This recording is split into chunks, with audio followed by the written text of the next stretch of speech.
How long does it take to diagnose a car? Welcome to Mercie J, where compassion and craftsmanship come together. I'm Rick Smith. That question varies widely depending on the situation. Three primary factors are: is it intermittent or does it happen all the time? How complex is the problem?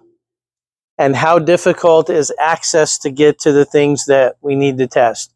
So if you watched an earlier video on the scientific process, we basically form a hypothesis and we do some tests. So for example, I have a Suburban here, 2007, that the engine runs rough and misfires. The initial hypothesis is it could be ignition, it could be fuel, or it could be engine mechanical. So we did a test and that determined that it was engine mechanical. Then we had to do a number of other tests to determine what mechanically was wrong with it. And some of that even required removing some parts off the engine to get access for inspection. So it's kind of like a doctor. Sometimes the blood tests are going to tell them what they need to know, or the x-rays or the MRI. Sometimes they have to do exploratory surgery. So there's a lot of variables. Some stuff we can check out pretty quickly and have you an answer within 20, 30 minutes.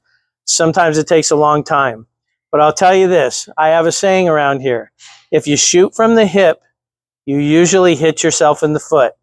So testing properly does take time, but in the end, it's worth doing properly.